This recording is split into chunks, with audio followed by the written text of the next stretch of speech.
Hi guys, it is April from Getting Hooga With It. Today I wanted to talk to you about haunted house stories. I love this subgenre of horror.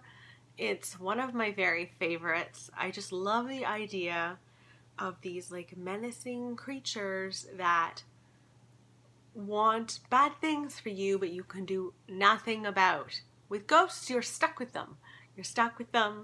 And I just love that concept. So I wanted to share with you some haunted house books that I would like to read. I have not read. One of them I am planning to read this year. So let's get into it.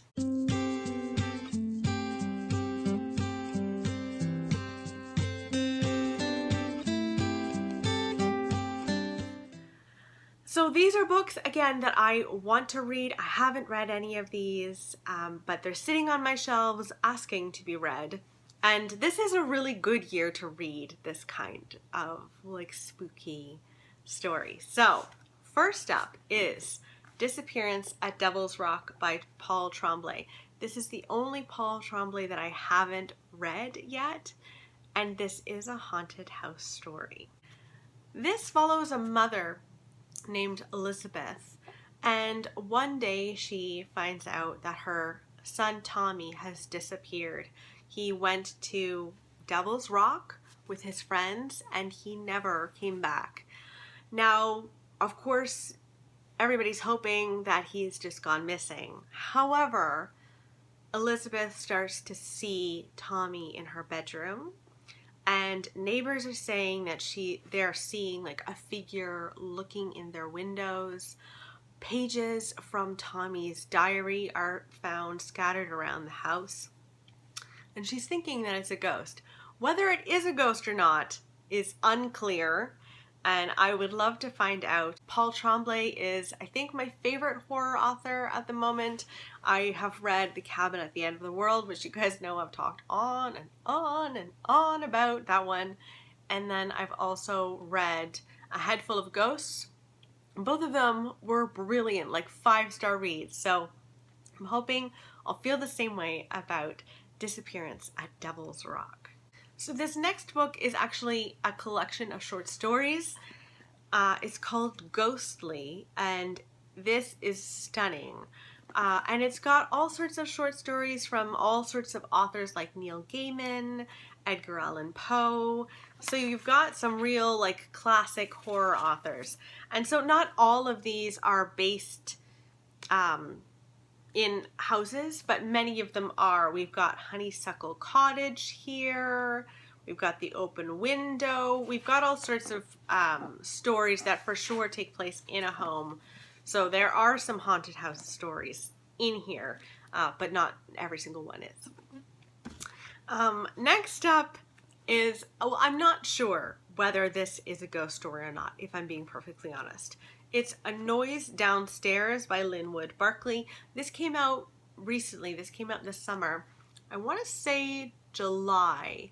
This follows a professor who one night sees a colleague doing something really weird. He's acting very strangely, and he follows him.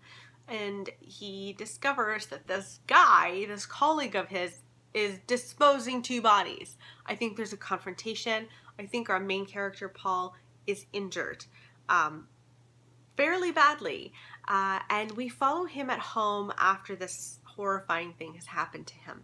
He is kind of in the depths of despair until one day his wife comes home with this stunning typewriter. It's a typewriter that he's always wanted.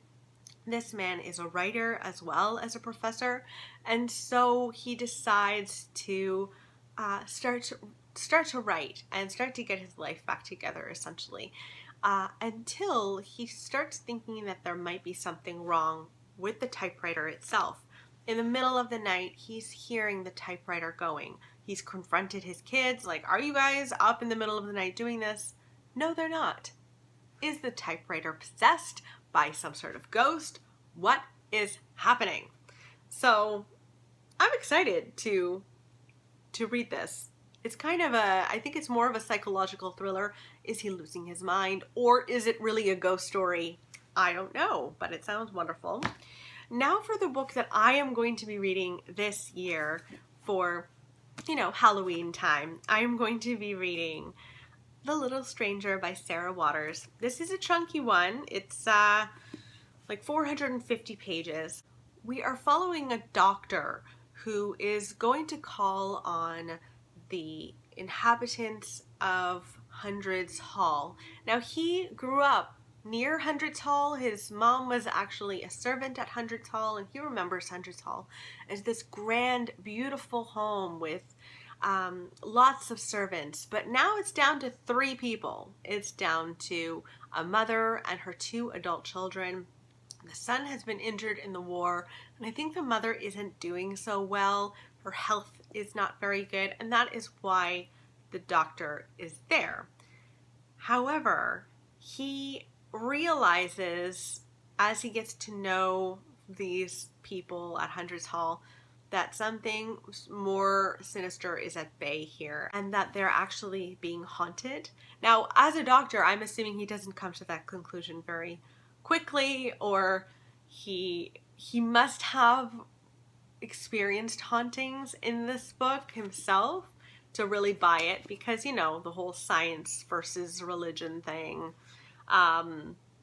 It sounds really wonderful. I've heard very good things about this. I'm in the mood for something gothic, and this is coming out as a movie soon.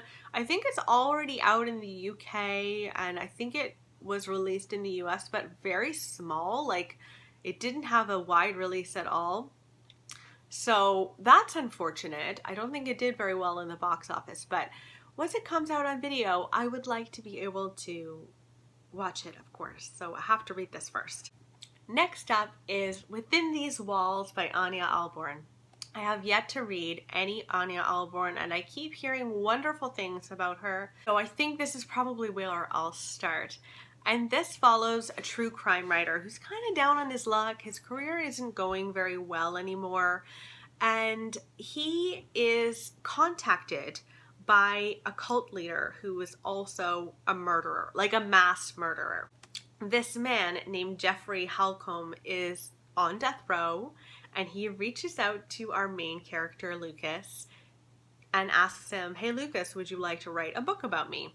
So Lucas decides to go for it. He leaves New York, he goes to Washington State, and he decides to stay at the place where all of this went down. So Jeffrey Halcombe was a cult leader, as I mentioned, and he murdered all of his followers. So our main character, Lucas, goes to the farmhouse where this all went down, and he discovers that it's haunted, and I believe that it's haunted by the people who were in the cult, if I'm not mistaken. It sounds good. I'm really, really hoping it is. It's just over 400 pages, but it sounds really, really fun, and I just really want it to work. I also love this cover. I find that incredibly creepy. Can you imagine walking into a room and finding that? Nope! I would lose my mind. So, Within These Walls, fingers crossed.